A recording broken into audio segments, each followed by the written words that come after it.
Welcome to today's hands-on. We'll be learning about lineage tracking today. We'll be creating a end-to-end catalog, schema, and table to see everything in action. That is the object history, the graph, lineage graph, everything. So let's dive into our Azure Databricks portal now. Let's go to the catalog. Now here we'll be seeing all the catalogs, then the schema and tables organized hierarchically here, right? Everything is hierarchically arranged. Inside the schema tables, how they are there, we can definitely see. This is where lineage tracking is visualized.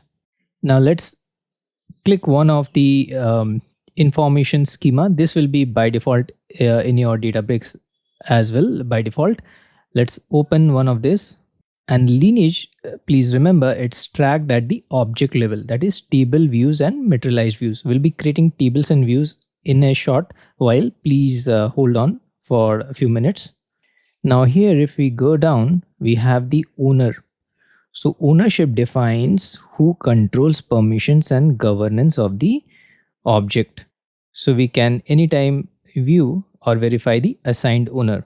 We can also change it. If you have the pencil icon, edit owner, I can click on it. I can assign a new owner as well. If you have the owner permission like me, you can change the owner, but please do not do it. This is for the system information schema, right? We don't want to change this anyway. Instead, let's create a catalog and schema. I'll click on catalog here. Now let's click on create catalog, where we can experiment. I'm creating a new catalog and schema to experiment things and will show lineage and everything. Let's click on create catalog. Let's give a name to our catalog like demo catalog. External location, I'll select my workspace. Let's click on now create. All right, my catalog is created now. Let's go to view catalog. Now let's create one schema. I'll click on create schema.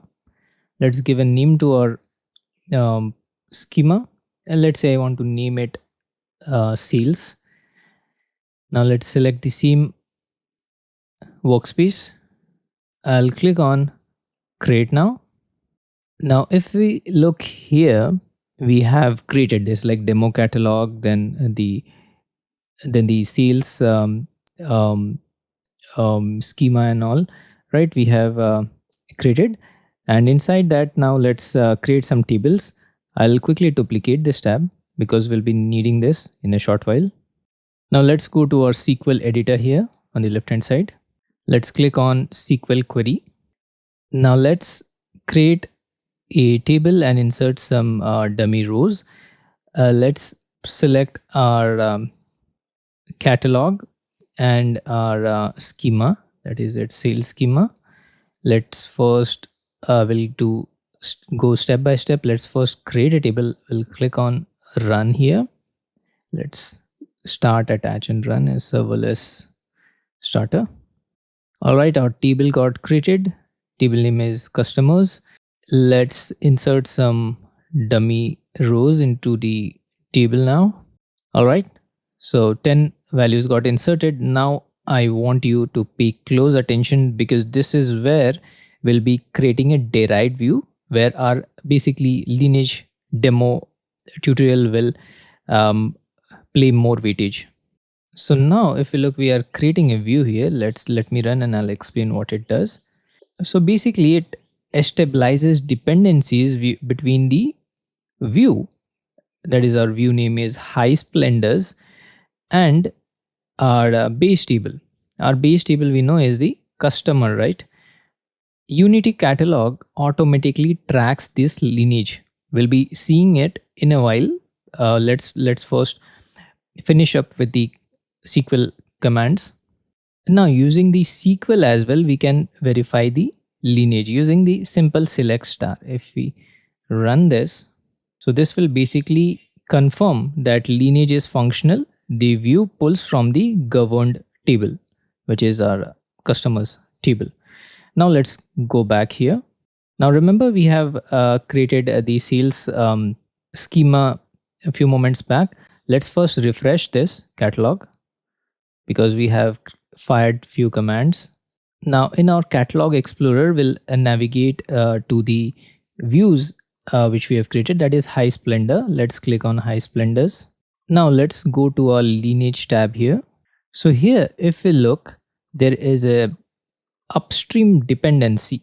That is, upstream is our parent table, which is the customer table, and we have then downstream as well. So downstream will be any kind of query or dashboard using our high splendors view.